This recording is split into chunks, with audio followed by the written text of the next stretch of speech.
हाँ जी students, in this video we are going to discuss in detail about structure of allenes, the orbital structure of allenes, that how orbitals of carbon atoms they do overlap with each other to to form bonds in between each other. एक दूसरे के साथ bonding कैसे होती है carbon atoms की. तो अलीन के लिए बेटा हम अगर बेसिक एग्जांपल लें तो यही ले लेते हैं जिसको हम एलीन ही बोलते हैं. This is the basic example of allene. और इसकी अगर हम स्ट्रक्चर की बात करें तो इसमें अगर हम this carbon and this carbon, if we call this carbon 1, 2 and 3, इसकी जो हाइब्रिडाइजेशन है वो sp2 होगी, इसकी भी sp2 और इसकी होगी sp. हाइब्रिडाइजेशन कैसे देखते हैं हम? कार्बन है हमारे पास, वी हैव कार्बन. ये हम लोअर क्लासेस से पढ़ते आ रहे हैं तो मैं ज़्यादा डिटेल में नहीं बताऊंगा. कार्बन अगर सारे के सारे 4 सिग्मा बॉन्ड्स बने हैं उसके, तो sp3 हाइब्रिडाइजेशन होती है उसकी. अगर 3 सिग्मा बॉन्ड्स हैं एंड 1 पाई बॉन्ड है तो sp2 होती है. और अगर 2 sigma and 2 pi bonds then it is sp. और कार्बन की ग्राउंड स्टेट कॉन्फ़िगरेशन क्या होती है?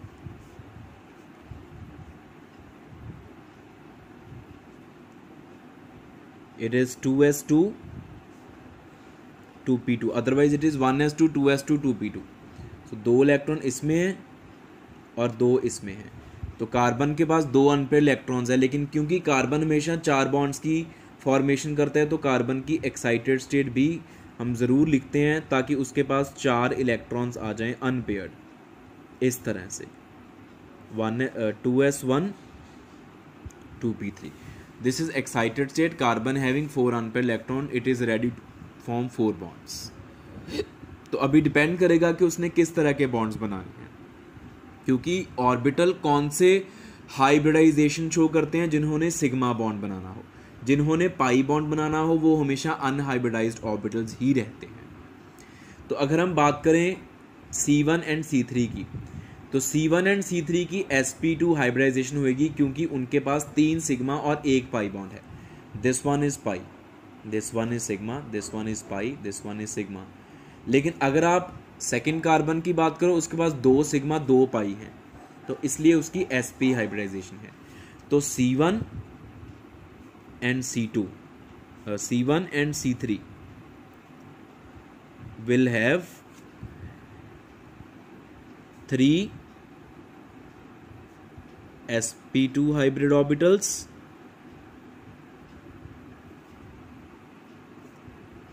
and 1 unhybridized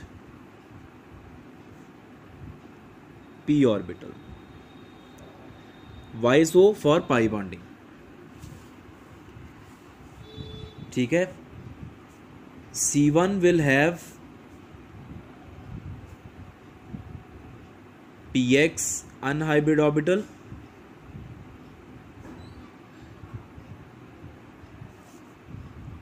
C3 will have py unhybrid orbital. They both will not be having same type of p orbital which remained unhybridized. अगर एक के पास px है तो दूसरे के पास py होगा. If one is having px unhybridized, second will be having py unhybridized. ठीक है. और अगर हम बात करें C2 की, C2 will have 2 sp hybrid orbitals and 2 unhybrid p orbitals. और जो 2 अनहाइब्रिड p ऑर्बिटल्स होंगे वो कौन कौन से होंगे? यहाँ लिख देता हूँ px एंड py. C2 के पास जो अनहाइब्रिड हैं वो एक px होएगा, एक py होएगा. अभी आप शायद समझ जाओ कि जो C है, C2, ये वाला C कार्बन, इसके पास जो अनहाइब्रिड ऑर्बिटल पाई बॉन्डिंग के लिए हैं पी एक्स को यूज़ करेगा वो एक पाई बॉन्ड बनाने के लिए, पी वाई को यूज़ करेगा दूसरा पाई बॉन्ड बनाने के लिए। तो पी एक्स वो यूज़ करेगा इधर ये वाला पाई बॉन्ड बनाने के लिए, क्योंकि C1 जो है उसके पास भी पी एक्स अनहाइब्रिड है, तो दोनों की ओवरलैपिंग साइडवेज होगी। और जो C2 का पी वाई है वो C3 के पी वाई के साथ साइडवेज ओवरलैपिंग शो करके ये पाई बॉन्ड बनाएगा। इसी वजह से मैंने ये लिखा कि C1 और C3 दोनों के पास सेम p ऑर्बिटल नहीं है जो अनहाइब्रिडाइज्ड रहता है, क्योंकि C1 C3 ने एक आपस में अंडरस्टैंडिंग करी है C2 के साथ। C2 के पास px py दोनों हैं, तो C1 and C3 they collectively decide that C1 will have px unhybrid and C3 will have py। उल्टा भी हो सकता है, C1 के पास py हो सकता है और C3 के पास px अनहाइब्रिड हो सकता है, उसके साथ स्ट्रक्चर को कोई भी फर्क नहीं पड़ेगा। तो अभी हम अगर इसकी ओवरलैपिंग शो करें, ऑर्बिटल ओवरलैपिंग, तो पहले हम सिग्मा बॉन्ड फॉर्मेशन शो कर देते हैं, बाद में हम पाई बॉन्ड फॉर्मेशन शो कर देंगे। Sigma bond formation is due to head on overlapping of hybrid orbitals, not unhybrid, hybrid orbitals की, जिसको हम एंड टू एंड भी बोलते हैं, एंड टू एंड ओवरलैपिंग। तो ये है हमारे पास एक कार्बन, ये दूसरा कार्बन, ये तीसरा कार्बन, ये sp2 हाइब्रिड है, इसके पास 3 होंगे हाइब्रिडाइज्ड, ये एक हो गया, ये छोटी लोब, ये दूसरा हो गया प्लेनर ज्योमेट्री ट्रायंगुलर प्लेनर, ये तीसरा हो गया। ऐसे ये 1 2 3, और ये कार्बन sp हाइब्रिडाइज, इसके पास 2 होंगे, एक ये छोटी लोब और एक इधर ये उसकी छोटी लोब। ये हाइब्रिड ऑर्बिटल को रिप्रेजेंट करने का तरीका होता है छोटी लोब के साथ। और ये कार्बन एटम्स, अगर हम इस एलीन की बात कर रहे हैं तो यहाँ पर हाइड्रोजन आ जाएगा अपना s ऑर्बिटल लेके, हाइड्रोजन हाइड्रोजन हाइड्रोजन, और यहाँ ये ओवरलैप्ड एरिया में इलेक्ट्रॉन डेंसिटी पड़ी होगी सारी। All these are the sigma bonds, sigma sigma sigma sigma sigma sigma. तो ऑल द 6 सिग्मा बॉन्ड्स बन चुके हैं, they have been formed, only pi bonds are left, pi bond formation.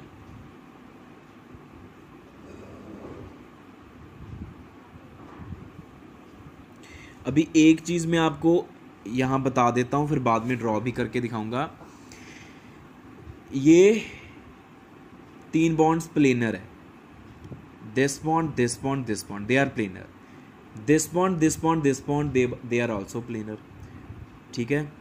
but the plane of these 3 bonds is perpendicular to plane of these 3 bonds। वो क्यों?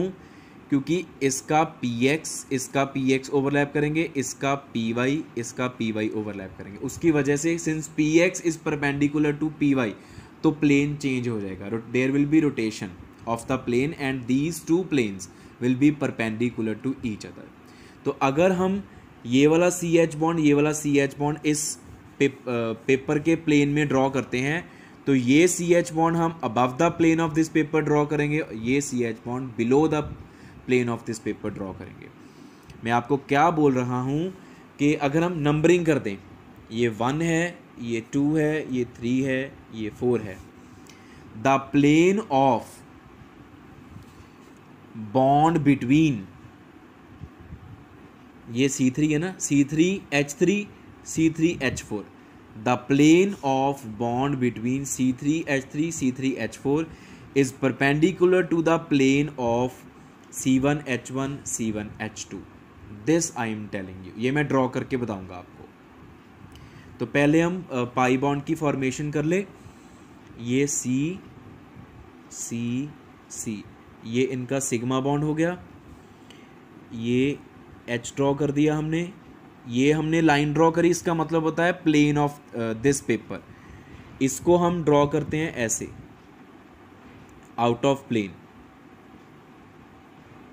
Towards the observer, towards the screen of this mobile, and this is away from the observer. इस plane of paper के नीचले side पे, नीचे की तरफ जा रहा है, ये ऊपर की तरफ आ रहा है। और इसका ये px ऑर्बिटल अनहाइब्रिड, इसका भी px, और ये साइडवेज ओवरलैपिंग, इसका py, इसका भी py, और ये साइडवेज ओवरलैपिंग। ये एक पाई बॉन्ड है, ये दूसरा पाई बॉन्ड है, ठीक है। This is px, this is px, this is py, this is py.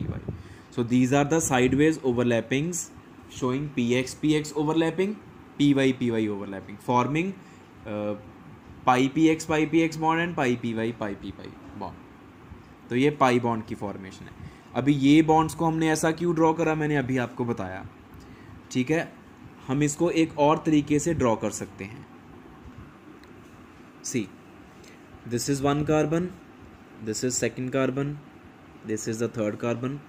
So first second third C1 C2 C3 में ड्रॉ करें, ठीक है। ये इसका सिग्मा बॉन्ड आ गया, ये सिग्मा बॉन्ड और ये सिग्मा बॉन्ड। पहले हम इनका प्लेन ड्रॉ करते हैं, the plane of this CC bond and CH bonds, bond between C2 C3, और इसको हमने बोला था यह CH bond of C3 carbon, ऐसा लिख लो, C2 C3 का bond and the bonds between third carbon and the hydrogen atoms. अगर नाम देना है तो इसको H3H4 बोला था, C3H3 C3H4। मान लो कि इस प्लेन में है, they are lying in this plane, plane of this paper. और जो इधर वाले बॉन्ड्स हैं, the bond between C1 C2 C1H1 C1H2, these bonds are in a plane perpendicular to this plane. तो उसको हम ऐसे ड्रॉ करेंगे, ये परपेंडिकुलर शो करूंगा मैं इसको,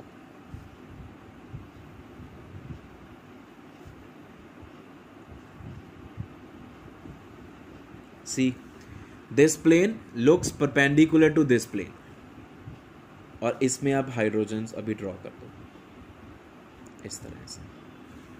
ये स्ट्रक्चर असल में ऐसी है, अलीन की स्ट्रक्चर असल में ऐसी होती है कि this is allenes are non planar. ये प्लेनर नहीं होते, ये नॉन प्लेनर होते हैं। All the atoms are not lying in same plane, they are lying in different planes, and there are only two planes, one plane is perpendicular to the another plane, इस तरह से। So this is all about the structure of अलीन्स।